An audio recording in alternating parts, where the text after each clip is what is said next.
में भी तमाम तरह की कविता और जैसे आंदोलन भी चले, भूखी पीढ़ी की कविता जैसे आंदोलन चले, लेकिन नई कविता पूरे समर्थ के साथ आई। नई कविता बदलते हुए परिवेश और टूटन और शहरीकरण का जो दंश था, जो झेल रहा था आम आदमी, उसको लेकर के। लेकिन नई कविता चूंकि छंद से मुक्त होती चली गई, गीत भी एक सीमित परिवेश तक रह गए, तब नवगीत का आंदोलन आया।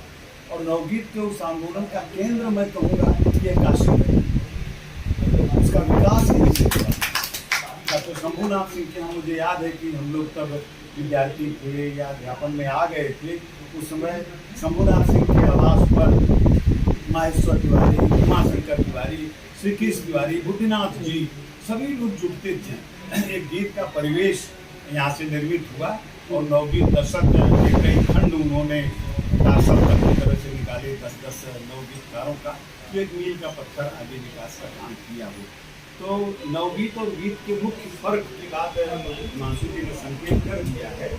क्योंकि हमने पहले बताया कि समय के साथ जब साहित्य चलता है तो वो महत्वपूर्ण हो जाता है। नवगीत केवल छायावाद क्यों जब समाप्त हुआ, छायावाद की वैयक्तिकता, उसकी व्यक्तिवादिता, अपने सुख दुख की बात कभी करने लगा। मैंने अपने सुख दुख की बात कभी जो है वह करने लगा, चाहे प्रसाद की और मीराबाई खास करके। लेकिन नवगीतकार जो है एक करवट के साथ बदल करके समय की सारी विसंगतियों को लेकर के और उस विसंगतियों के साथ आज के समय का जो संकट है, खास करके आप ओम धीरज जी के संग्रह पर भी थोड़ी बात करूंगा, तो थोड़ा विस्तार के साथ बात करूंगा। ओम धीरज जी के इन गीतों को अगर आप देखेंगे तो पहले से समय से ही पर्यावरण का जिस तरह से प्रदूषण है, अभी जो आप गीत सुना रहे थे, ये गांव कैसे बदल रहा है, किस तरह से गांव में टूथपेस्ट और वो आता चला जा रहा है, गांव की जो संस्कृति है वो बदल रही है, पर्यावरण किस तरह से बदल रहा है, जिसका संतराश हम लोग सह रहे हैं। और सबसे बड़ी पीड़ा आपकी है कि आज के समय में बच्चों को लेकर के जिस तरह बस्ते का बोझ अंग्रेजी शिक्षा के माध्यम से उनका बचपन कैसे खोता चला जा रहा है, यह आपकी बहुत चिंता है। और पहले संग्रह से ही है, आप शीर्षकों को देखें ना, बेघर हुए अलाव, बड़ा प्रतीकात्मक है। अलाव, हमारे घर से अलाव क्या होता था, एक जगह लोग बैठते थे, अपना सुख सुख गाते थे, किससे कहानी वहाँ पैदा होते थे। आप अपने प्रेम राग, जिसको आपने राग संबंध अभी कहा था कविता का, वो राग घिस रहा है, वो अलाव से गायब हो गए। सावन सूखे पाँव, सावन इस बार 2 महीने का हो गया और पाँव उसका कितना सूखा रह गया है, इसको हम लोग देख रहे हैं और हमसे ज़्यादा किसान सीख रहे हैं। आप सोचिए कि ये 12 की कविताएं हैं, कभी कैसा भविष्य दृष्टा हुआ है, डबल सावन सूखे पाँव हो गया इस बार।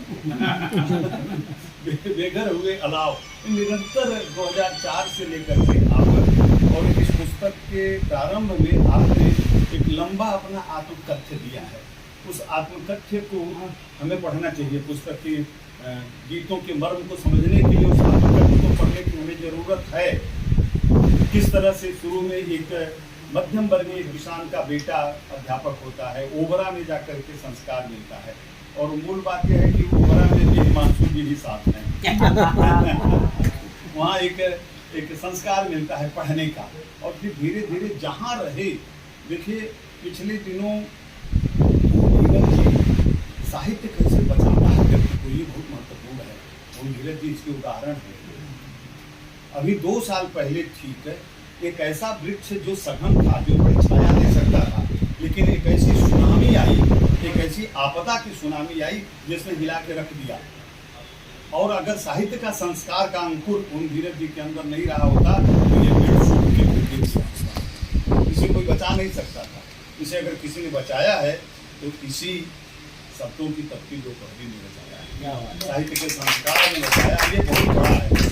अगर हम अपने साहित्य को बचा करके रखे हैं अपने भीतर, साहित्य को बचाने का मतलब संवेदना को बचाना, साहित्य को बचाने का मतलब मनुष्यता को बचाना, इंसानियत को बचा के रखना, एक दूसरे के सुख दुख के भागीदार जो हमारा भाव है इसको बचा करके रखना वो। और आज हम सब लोग इस समारोह में आपको देख रहे हैं। अभी भी देखिए वो झटका है, इस मुक्तक को धीरज जी जहाँ कहीं भी सुनाते थे कि अगर बाप बेटा अपने बाप को जिस दिन पानी नहीं देता है तो द्वार पर खड़ा नीम का पौधा कांपने लगता है। यह संवेदना का चुक जाना आज का सबसे बड़ा संकट है। और इसी के साथ आपने भर्तृहरि के एक काल में तीनों उनके जो शतक थे उसका अनुवाद किया सर जातों ने, बहुत सुंदर अनुवाद है, उसे भी हमें पढ़ने की जरूरत है। और इसके साथ साथ सबसे बड़ी बात है कि आप जहाँ गए, आपने आत्मतत्व में स्वीकार किया है, आप जहाँ भी गए, चाहे वो हिराकत गए, चाहे वो रायबरेली गए, चाहे वो जौनपुर गए, वहाँ एक साहित्यिक संघ खड़ा कर दिया।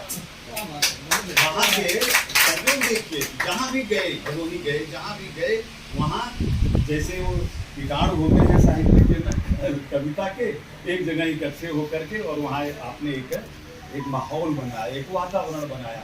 और अभी भी वहाँ के लोग याद करते हैं। इलाहाबाद चाहे जितने लेख मिले हैं, नंदन हिशैती और अभिनंदन जैसे लोग आपके करीब आ गए, ये बड़ी बात है। और बनारस में भी आकर के प्रशासनिक अफसर होना और कवि होना, दोनों में बड़ा तालमेल नहीं रहता है।